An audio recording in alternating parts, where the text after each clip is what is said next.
Hi there, I'm Tom, and I've been thinking a lot recently about what language I might want to do next. Not because I've necessarily got room in my queue to do another language, but more just because I'm incredibly impulsive, and so it's the kind of daydreaming that I like to do all the time. But regardless, whenever I'm thinking about learning a new language, there's some really specific things I go out and do as my sort of first port of call, my first bit of research into that language, and I want to share them with you today in this video. The first thing I do is try and find an audiobook that's in my target language.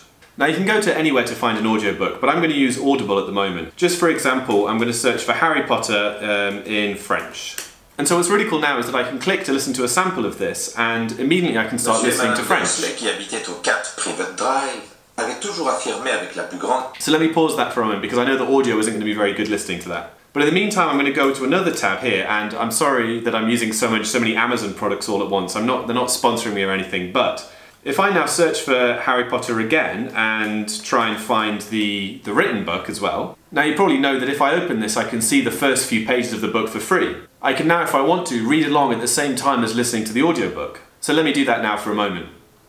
Fierté qu'ils étaient parfaitement normaux. Merci pour eux. Jamais quiconque n'aurait imaginé qu'ils puissent se trouver impliqués dans quoi que ce soit d'étrange ou de mystérieux. So the reason I'm doing this is because A, it's really nice to listen to that language, get an idea for French and how it might be spoken. But the question I'm trying to answer is, do I want to be able to sound like that? Do I want to be able to be somebody who can speak that language? And I really love listening to the amount of times I've listened to the first chapter of Harry Potter in Spanish, French, German, Italian. It's kind of silly really, but it's a great way to quickly get up to speed with how a language sounds. But of course there are other ways to do this rather than just audiobooks. So let me now go to YouTube instead, and I'm still using French as an example. I'm just going to search for French TV. Don't search for French language or French language learning, because you'll just get videos trying to teach you French. Let me just click Roger Federer doing a TV interview and see what that's like. Match, un souvenir indélébile pour vous? Sans trace pour moi, le match en 2001 à Wimbledon, c'était quand même le match pour moi qui m'a vraiment permis de... But at this point we've got a sort of visceral idea of how the language feels like, but how difficult is it going to be to actually learn? Now whenever you ask somebody how hard is it to learn X language, it's always caveated to hell, and it's always like, oh well, you know, any language is easy if you put the effort in. Well, okay, fine. If you really care about a language, then yes, any language becomes much more simple. But there are some absolute complexities that it's hard to debate. And I always find it interesting to at least do a little bit of research on the language, just to get an idea of what I'm getting myself into, you know? So this time I'm going to go to Wikipedia, and I'm going to look up the Wikipedia article for the language that I'm thinking about.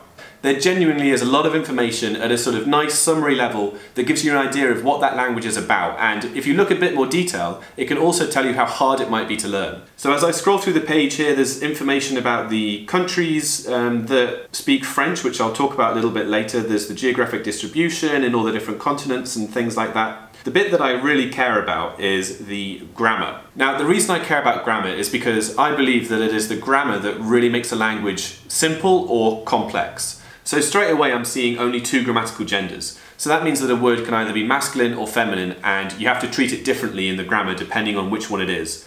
But having to divide words into two categories is much easier than having to divide them into three like you have to do in German, or more than that in some other languages. Now as I scroll down to verbs, I can start to see the idea of mood and tense and the indicative forms, subjunctive forms, and these are all the different ways that I can conjugate the verbs depending on what I want to say. And the more of these there are, the more complex it will be to learn the language. But French isn't too bad. Spanish is much worse, for example, but French we can kind of live with, really. Because if I quickly compare this to the German language, then we'll see there's a lot more going on in the grammar section. And this chart here on the right really helps actually, because this illustrates what I'm talking about with the different genders and the different cases that you have.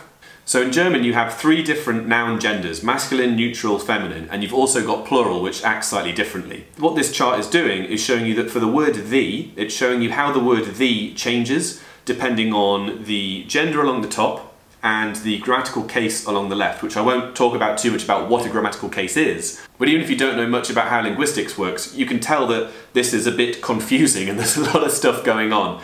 And so straight away that would tell me that German is probably a little bit more complex in that respect than perhaps French is. Okay, the other thing that I think makes a language difficult is the pronunciation. So back to YouTube, and this time I'm going to search for French language pronunciation.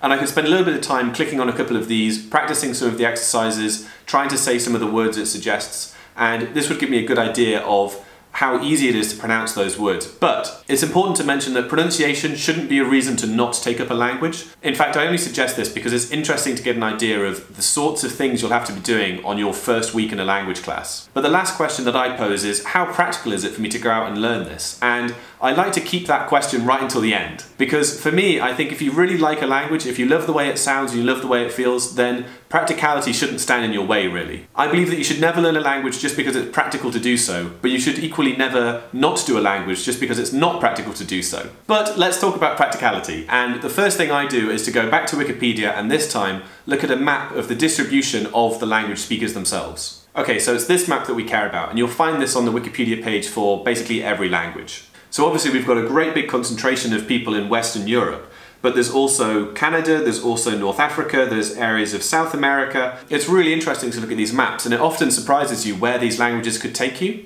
For example, let's compare it to Spanish. So this time we've got a huge weighting over in South America, but we're also coming up into North America, into the US, and obviously in Spain itself as well. And the point that I want to make here is that it's really important to take a look at these maps and have an idea of where you could go with your language physically.